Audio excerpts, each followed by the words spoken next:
நிறைய துரோகிகள் கூட இருந்து துரோகத்தை செஞ்சுட்டு நம்மளை விட்டு விலகி போயிருப்பாங்க. நம்ம அனுப்பி விட்ருக்க மாட்டோம். அவங்க அந்த துரோகத்தை இவங்களுக்கு செஞ்சுட்டு நம்ம வெளில போன்ற அந்த டார்கெட்டு செஞ்சுட்டு வெளில போயிடுவாங்க.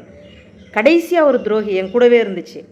அது எப்படின்னா, இன்னோசென்ட் மாதிரி ஒன்றுமே தெரியாது எனக்கு அப்படிங்கிற மாதிரி அந்த துரோகி கூடவே இருந்துச்சு. அதுக்கப்புறம் வந்து பார்த்திங்கன்னா, அதுக்குன்னு ஒரு லைஃப் நம்ம வந்து செட்டில் பண்ணி விடணும் அப்படின்னு சொல்லி செட்டில் பண்ணி விட்றோம் பார்த்தீங்களா?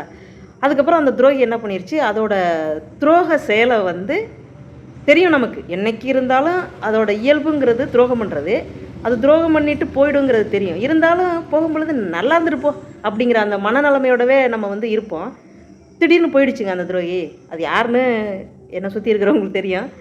இப்போ ஏன் இது சம்மந்தம் இல்லாமல் சொல்கிறேன் அப்படின்னா, ஒரு கமெண்ட் ஒன்று போட்டிருந்தாங்க.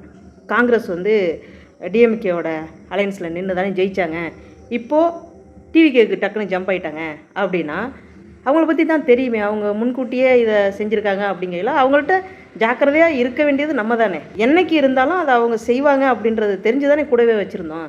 அப்போ அவங்கள்ட்ட போய் நீங்கள் எப்படி இதை செஞ்சீங்கன்ற கேள்வியை நம்ம எப்படி கேட்க முடியும்? சரி, இப்போ என்கிட்ட நீங்கள் கேட்குறீங்க நிறையா பேர்.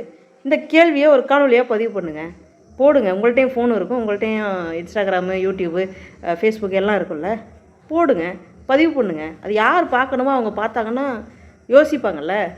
இப்போ இதுக்கு கீழே வந்து கமெண்ட்டு நீங்கள் பாருங்கள், இதுக்கு கீழே எப்படி கமெண்ட் போடுறாங்கன்னு. அதாவது சம்மந்தப்பட்டவங்கள நம்ம சொல்லிட்டோம்னா உடனே கொதிச்சு எழுந்துடுறாங்க.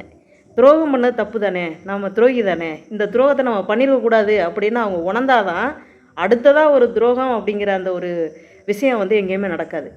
ஸோ இந்த துரோகம் பண்ணுறது இதெல்லாம் வந்து சில உயிர்கள் அதுக்காகவே படைக்கப்பட்டிருக்கு.